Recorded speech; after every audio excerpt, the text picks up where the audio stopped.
Matapos ang 45 araw ng masusing pagsasanay at matinding hamon, 424 na miyembro ng PNPAC Club Masindasig Class of 2030 ang formal na isinama sa Cadet Corps of the Philippine National Police sa ginanap na incorporation rights sa Brigadier General Cicero C. Campos Field, Camp General Mariano N. Castañeda, Silang, Cavite.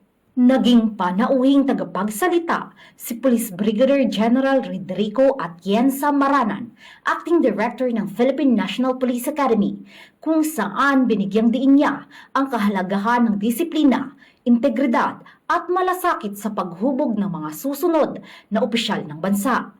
Sa kanyang mensahe, mariin niyang idiniin ang zero hazing policy ng akademya bilang pangunahing haligi ng ligtas, makatao at makabagong paghubog ng mga kadete. To all the upperclassmen, my directive to you is treat your underclassmen like your younger brothers and younger sisters.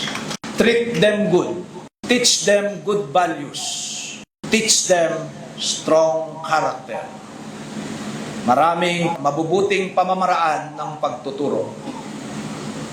At ang hazing, maltreatment at pang-aabuso kailanman ay hindi kasama sa tamang pamamaraan.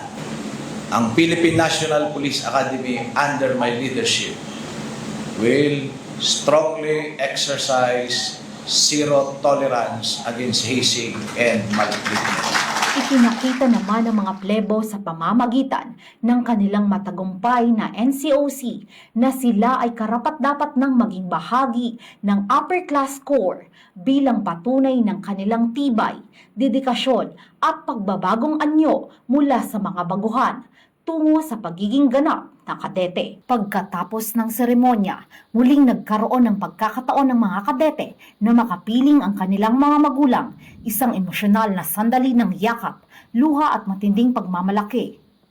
Hindi matatawaran ang kagalakan ng mga magulang na muling nakapiling ang kanilang mga anak at ipinahayag din nila ang kasiyahan at suporta sa mga ipinatutupad na reforma sa akademya.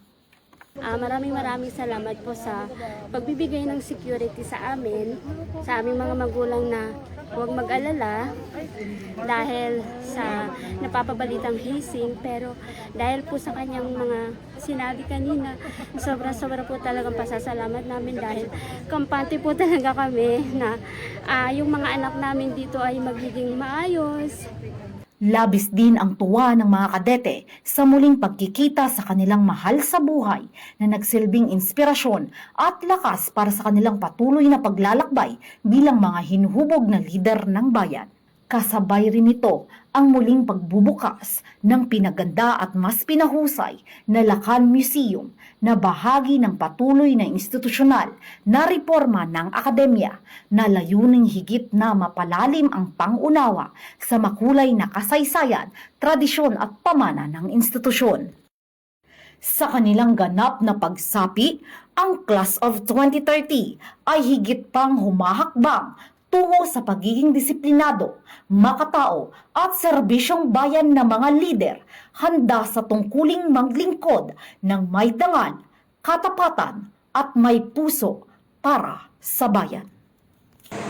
Mula dito sa Philippine National Police Academy, ako po ang inyong PNN Correspondent Patrolwoman Rosemary Ina Margarapiz, alagad ng batas, tagataguyod ng balitang pulis, at ito ang bagong PNP para sa bagong Pilipinas, serbisyong mabilis, tapat at nararamdaman.